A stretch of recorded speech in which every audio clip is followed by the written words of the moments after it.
Le chevalier sans armure de Nikos Ligéros. Chapitre 29. L'heure de la résurrection. La petite fille mit longtemps pour se remettre de la mort du vieil érudit, mais elle ne cessa jamais ses recherches. Elle avait retrouvé dans la cheminée les manuscrits protégés par le corps de son vieil ami. Les livres bien serrés avaient du mal à se consumer, surtout s'ils étaient sous l'égide de l'érudition. Chacun d'entre eux avait une couverture épaisse. Même dans la mort, le vieil érudit avait réussi à doubler la bête immonde. Elle avait poursuivi son travail sur la reconnaissance durant bien des années avant d'obtenir les premiers résultats tangibles. La barbarie n'était plus simplement sur le banc des accusés, elle était désormais condamnée par de nombreux pays à travers le monde. La bataille du temps portait ses fruits bien des années après le génocide. La barbarie était obligée de se justifier, elle devait répondre de ses actes abominables.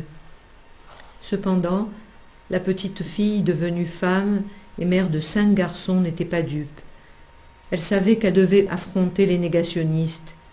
Maintenant, elle devait lutter contre le génocide de la mémoire. La barbarie ne pouvait se contenter d'occuper le territoire de ses ancêtres, elle devait aussi effacer toute trace de l'existence de ces derniers. Seulement, c'était compter sans elle. L'enseignement du vieil érudit, elle le transmettrait aux jeunes générations et ses propres enfants étaient sur la première ligne. Personne ne savait pourquoi elle leur avait donné des prénoms si étranges. Seul, l'un d'entre eux semblait habituel, et encore, il était si ancien qu'il n'emportait pas moins le signe de l'étrangeté. Cela était sa manière à elle de ressusciter les disciples du chevalier sans armure. Elle savait combien ils avaient souffert et connaissait l'ampleur de leur sacrifice.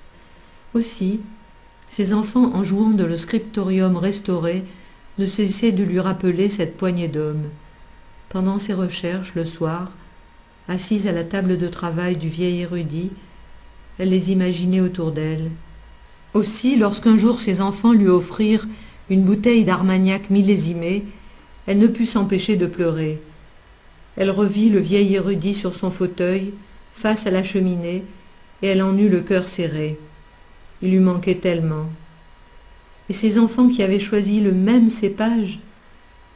Elle but à sa santé, et elle descendit à la crypte verser quelques gouttes auprès des gisants. Ils étaient à nouveau auprès d'elle, comme dans le temps, toujours prêts à mourir à nouveau, s'il le fallait, pour suivre le chevalier sans armure.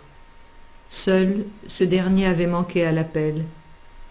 Elle n'avait rien trouvé sur lui malgré ses recherches, mais elle savait qu'il se trouvait dans l'humanité et le temps.